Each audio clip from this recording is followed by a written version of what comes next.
At one point in American history, having a parent with the last name Vanderbilt was like getting a golden ticket to fame, fortune, and power.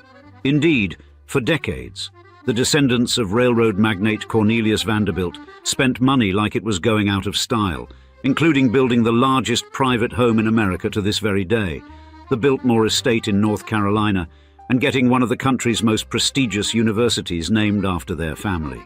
However, the gilded aura that once shrouded the Vanderbilt name has gradually faded, revealing the burdens that come with such a storied legacy.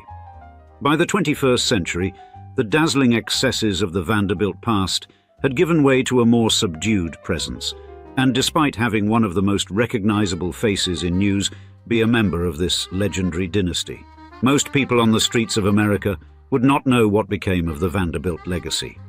In today's episode, we'll give you the deep dive and the secret history, taking you step by step through the past and the future of one of America's most iconic names as we describe what became of the final Vanderbilt heirs.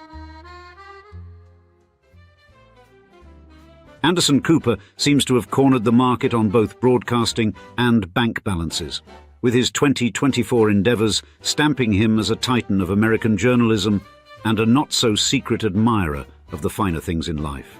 With a reported $50 million net worth to his name, but pulling in a hefty $20 million from CNN annually, hinting at a much greater fortune, Anderson is not just riding the wave, he's making it. And when it comes to real estate, Anderson doesn't just own properties, he seems to collect them. From a grand $20 million mansion in Atlanta to a chic 5-bedroom New York City apartment snagged for $8 million, this man knows his bricks and mortar. Add to this a quirky former firehouse in the West Village and multiple retreats in Quogue, and it's clear the man has a knack for luxury digs. Not to forget, he zips around in a Gulfstream jet and sails a 50-foot yacht. Not exactly stuffy newsroom desk fare. Now, his professional notoriety remains undisputed as he helms CNN's Anderson Cooper 360 and The Whole Story with Anderson Cooper. And the man seems to dance between hard news and pop journalism with the ease of a seasoned samba dancer. Of course, what you're all really here for is the inheritance info, and it would seem Anderson's hand-me-down income is as robust as his broadcasting schedule. Beyond his salary, he inherited a nifty sum from his mother, the legendary heiress, Gloria Vanderbilt, while the gossip mills churn out wildly varying figures ranging from $1.5 million to a staggering $135 million. Anderson himself chuckles at these speculations, known as he is for pinching pennies and happily outfitting his offspring in hand-me-downs. But the story of this final Vanderbilt deepens with a poignant twist. Anderson is the younger sibling of Carter Vanderbilt Cooper, the other last heir to the Vanderbilt estate. Born into a world of wealth and privilege, the brothers grew up in the lap of luxury on Manhattan's Upper East Side, enjoying panoramic views that most can only dream of. Tragedy, however, has been a recurring theme in their lives, echoing the melancholic undertones of their mother's own early experiences, and it seems even a Vanderbilt must pay his dues to the fates. In the next chapter, we'll give the broader context of exactly what it would have been like to grow up as the final heirs in one of America's most legendary dynasties, before getting into the nitty-gritty of the modern Vanderbilt story of wealth and woe. Cornelius Vanderbilt, great-great-grandfather to media personality Anderson Cooper and his late brother Carter Cooper, epitomizes the quintessential American rags-to-riches story. Born to a modest family in New York City, Vanderbilt propelled himself from ferry operator to titan of the transportation industry, amassing wealth that established the Vanderbilt family as symbols of American affluence and power. And starting as a young man, Vanderbilt gained a reputation for his unyielding reliability and spirited courage while working on ferries. His ambitious nature soon led him into the steamboat industry, where he cleverly sidestepped monopolies and offered cutthroat prices that outmaneuvered his competitors. This strategy not only ballooned his operations, but by the late 1840s, his fleet swelled to over 100 steamboats, marking his venture as the largest business in the United States at that time. Not one to rest on his laurels, Vanderbilt shifted his focus to the burgeoning railroad industry, and through strategic acquisitions such as the New York and Harlem Railroad, Hudson River Railroad, and Central Railroad, he crafted an expansive transportation network that rivaled any in the nation. His relentless approach to business earned him the moniker the Commodore, and by his death in 1877, Vanderbilt had accumulated a fortune estimated at $95 million, equal to over $140 billion today, making him the wealthiest man in the country at his death, even outpacing the remaining Rockefellers. And the Vanderbilt legacy of grandeur persisted well beyond Cornelius's era. His children invested their inherited fortunes into constructing opulent mansions along New York City's Fifth Avenue, extravagant summer retreats in Newport, Rhode Island, and the majestic Biltmore House in Asheville, North Carolina, still the largest private home in America, even in 2024. Yet, beyond their architectural contributions, the family also embraced philanthropy. And Cornelius himself initiated this tradition by endowing $1 million to found Vanderbilt University in Nashville, Tennessee. Therefore, it is from this lineage of prosperity and philanthropy that Anderson Cooper and his brother Carter descend. And yet, their own mother from her earliest days was embroiled in her own bit of Vanderbilt drama. You see, the struggles began following the death of Reginald Vanderbilt, Gloria Morgan's first husband, and father to young Gloria Vanderbilt, and his demise in 1925 triggered a notorious custody battle over their daughter and her substantial $5 million trust fund, equal to over $80 million in today's dollars. The dispute thus pitted Gloria Morgan Vanderbilt against her sister-in-law Gertrude Vanderbilt Whitney, encapsulating the public's fascination with the Vanderbilt family's private lives.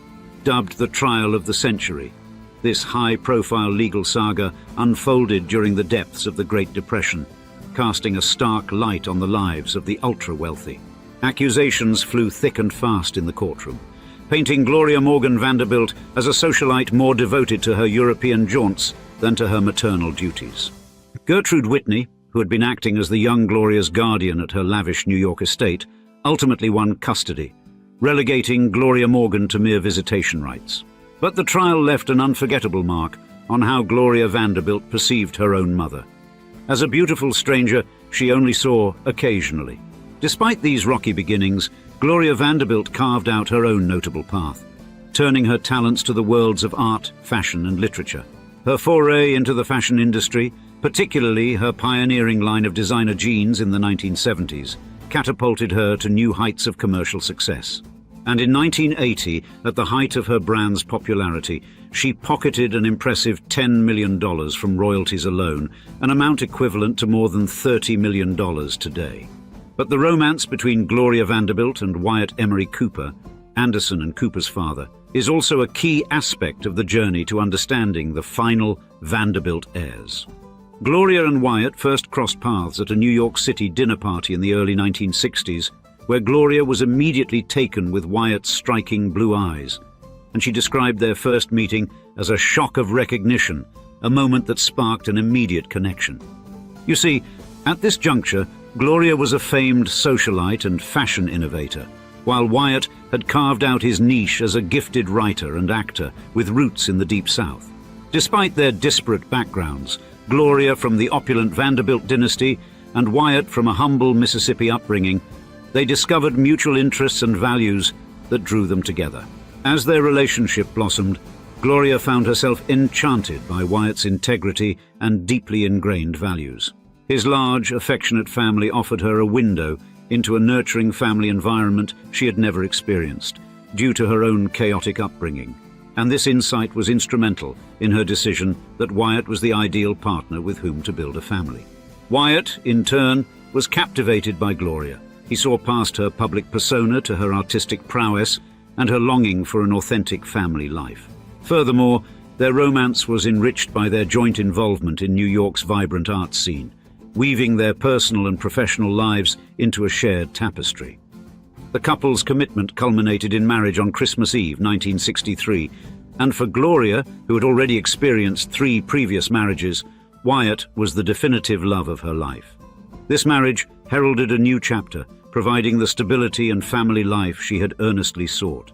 Gloria and Wyatt swiftly became staples of New York's elite social scene, regularly gracing national best-dressed lists. Yet, their relationship was built on more than just appearances. Wyatt's emotional support and empathy offered Gloria something she had found lacking in earlier relationships, and together they would cultivate the family life Gloria had envisioned. Soon, they would raise Gloria's 2 sons from her previous marriage to Leopold Stokowski and welcome 2 more children, Carter and Anderson Cooper.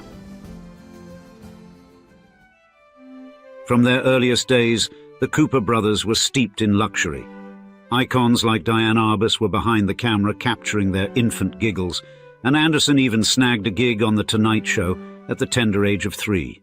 Luxury homes, flights on private jets, and rubbing elbows with the elite were regular fixtures in their childhood tapestry. Yet, this gilded life came with its own set of hurdles. Tragedy first struck when Anderson was 10. His father, Wyatt, succumbed to heart disease, leaving a lasting mark on the family. And both brothers were academic stars. Anderson polished off his prep education at Manhattan's Dalton School, dashing through the curriculum to graduate at 17. He then sprinted to Yale, dove into political science, and even steered the lightweight rowing team as coxswain, bagging his degree in 1989. Carter, on the other hand, was enchanted by military history and politics from a young age. Described by Anderson as more sensitive and less cut out for the social fray, Carter's interests were profound, yet his demeanor gentle. Thus, the bond between the brothers was intricate, laced with the usual sibling dynamics, yet defined by a shared experience of public scrutiny and personal trials. For example, Anderson held Carter's book Families in high regard, viewing it as a roadmap their father might have endorsed for their lives. After his graduation from Princeton in 1987, Carter delved into the world of historical literature, contributing reviews and edits to American Heritage magazine. Personal struggles, however, shadowed Carter. He battled severe allergies and harbored a peculiar fear of anesthetics, speaking to his desire to live fully and consciously. Tragically, a new asthma inhaler prescribed months before his untimely death was later thought by their mother, Gloria Vanderbilt, to have triggered a fatal psychotic episode. On the 22nd July 1988, at the age of 23, Carter ended his time on Earth by jumping from the terrace of his family's 14th-story apartment in New York City with his mother as a helpless spectator. Her pleas for him to step back from the precipice went unheeded, leaving a scar that would persist through the decades. And the void left by Carter's demise wove a new fabric of unity between Anderson and Gloria. Amidst the profound grief, Anderson became a pillar of support, offering solace and strength to his mother. Gloria, haunted yet resilient, found ways to keep her son's memory vibrant, engaging in conversations that breathed life into his past presence, and her literary tribute to Carter, A Mother's Story, captures the excruciating pain of that loss and its everlasting imprint on her life. Through these trials, the threads of familial love and collective memory stitched together a tapestry of shared resilience and mutual support, highlighting a journey through loss and the continuous search for solace and understanding in its aftermath.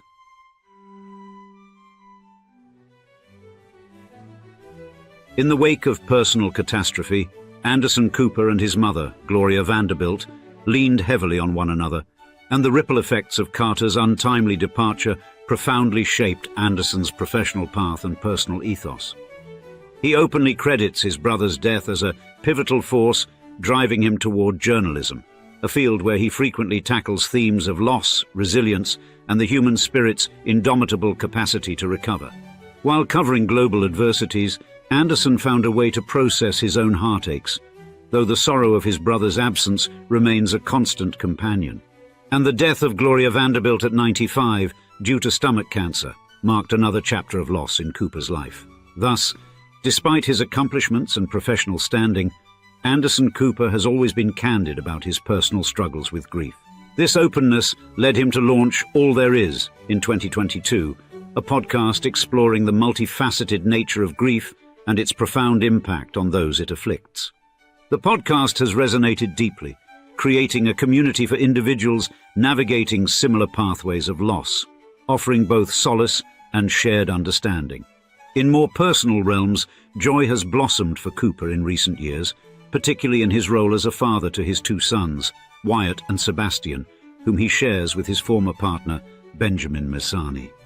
Embracing fatherhood, Cooper is dedicated to nurturing his children's interests and bolstering their pursuits, a commitment he attributes to the values instilled in him during his upbringing. And although Anderson Cooper initially distanced himself from the Vanderbilt name, wary of being overshadowed by the monumental family legacy, as he embraced fatherhood, his perspective shifted dramatically. This change sparked a deep dive into the complexities of his ancestry, culminating in his authorship of the best-selling book, Vanderbilt, The Rise and Fall of an American Dynasty. With that said, it's important to note that there are indeed two additional Vanderbilt heirs, Leopold Stanislaus Stan Stokowski and Christopher Stokowski, sons of Gloria Vanderbilt from her first marriage. Both of these men, however, have seemingly taken steps to distance themselves from the Vanderbilt brand, and it appears their children will likely grow up detached from the Vanderbilt identity and wealth. Leopold Stanislaus, born in 1950, has forged a substantial career in landscaping and is married to Emily Goldstein. They have two daughters, and although Stan maintained a close relationship with his mother, Gloria Vanderbilt, he and his family have taken great steps to stay almost completely out of the public eye. On the other hand, Christopher Stokowski, born in 1952, has taken a markedly different path. A classical musician by profession who was previously engaged to one April Sandmeyer, he remained single and was estranged from his family for many years before eventually reconciling. Despite this reconciliation, Christopher inherited nothing from the Vanderbilt wealth, speaking to his prolonged detachment from the family. The divergent paths of the Stokowski and Cooper brothers illustrate vividly how the Vanderbilt legacy can sculpt individual fates in dramatically different manners. Each brother's life story reveals the range of ways family members can navigate the weighty expectations and pressures associated with such a renowned lineage, demonstrating the delicate dance between personal identity and familial legacy. And now, we'd love to see you in the comments. Which family's final heirs would you like us to feature next on this channel? Perhaps this could be a new series we do here at Old Money Luxury, where we feature the last descendants of a given family. Let us know below, and thanks again for joining us for another episode. Cheers, until